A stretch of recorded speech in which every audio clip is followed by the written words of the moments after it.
ఆంధ్రప్రదేశ్ యువత, ఆంధ్రప్రదేశ్ భవిష్యత్తు పాడవకుండా ఉండాలంటే నేను ఒక పిసరు తగ్గితే నేనేం తగ్గిపోను. ఎక్కడ నెగ్గాలో కాదు, ఎక్కడ తగ్గాలో తెలియాలి. దేనికి తగ్గాను నేను? ఇక్కడ అభ్యర్థిని అనౌన్స్ చేసిన తర్వాత కూడా ఎందుకు తగ్గాల్సి వచ్చింది అంటే, మా వాళ్ళు ఒకళ్ళు తగ్గుతారు కానీ మీరు గెలుస్తారు, మీకు ఉపాధి అవకాశాలు వస్తాయి. అది దృష్టిలో పెట్టుకొని నేను తగ్గాను తప్ప పార్టీని తగ్గించాలని కానీ కూడా కాదు.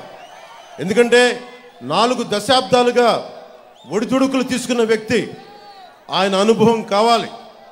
అలాగే నేను ఎక్కడ సమస్య ఉన్నా, ఉదాహరణకి ఉద్దానం కిడ్నీ సమస్యకే 2014లో ఆయన మీద నాకు ఉన్న గౌరవం ఏంటంటే, 2014లో ఉద్దానం కిడ్నీ సమస్య అప్పుడు గుర్తించి శ్రీకాకుళం వెళ్ళి నేను తిరిగితే ఆయన దృష్టికి తీసుకొస్తే 24 గంటలు తిరక్క ముందే మొత్తం ఉన్నతాధికారులు బృందాన్ని పిలిపించి మంగళగిరిలో కూర్చొని, క్యాంప్ ఆఫీస్లో కూర్చొని మొత్తం ఏం చేయాలని చెప్పి వెంటనే తక్షణంగా దానికోసం ఒక రిలీఫ్ ప్రోగ్రామ్ చేశారు.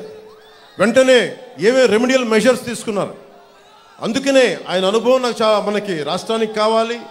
అందుకని కూర్చొని నా స్వార్థాన్ని కూడా పక్కన పెట్టి, మన ఆశయాలను కూడా మన ఆశలను కూడా పక్కన పెట్టి, జనసేన నాయకుల తాలూకు తృష్ణను కూడా పక్కన పెట్టి, కేవలం ఆంధ్రప్రదేశ్ ప్రజల ఆకాంక్షను దృష్టిలో పెట్టుకొని నేను ఈ పొత్తుకి చాలా ముందుండి అందరం కలవాలని చెప్పి నేను ముందుకు తీసుకెళ్ళాను. మీరు బాగుండాలని చెప్పి. మీకు ఈ వ్యక్తి నేను నా నోట్లోంచి ఉచ్చరించేంత స్థాయి కూడా లేదు ఈ సివిల్ సప్లైస్ మంత్రికి. ఇలాంటి మంత్రుల్ని, ఇలాంటి అభ్యర్థుల్ని, ఇలాంటి రాజకీయాల్లోంచి తన్ని తగలేసేయాలి బయటికి.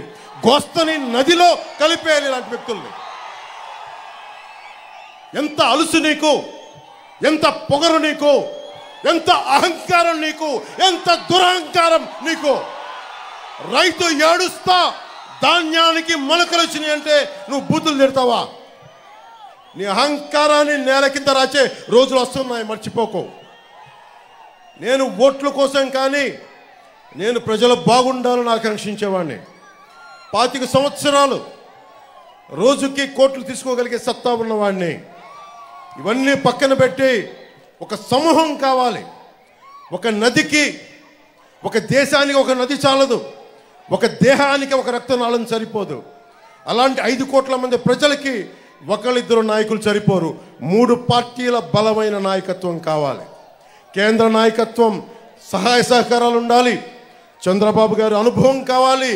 మన జన సైనికుల వాడి జోడి మన బలంగా ముందుకు తీసుకెళ్ళగలిగే పోరాట శక్తి కావాలి. జనసేన రోడ్ల మీదకి వచ్చి పోరాటం చేసింది. ఈ మంత్రికి చెప్తా ఉన్నాను, నా జన సైనికుల మీద పడిన ఒంటి మీద పడ్డ దెబ్బ మేము మర్చిపోలేదు, గుర్తుపెట్టుకో.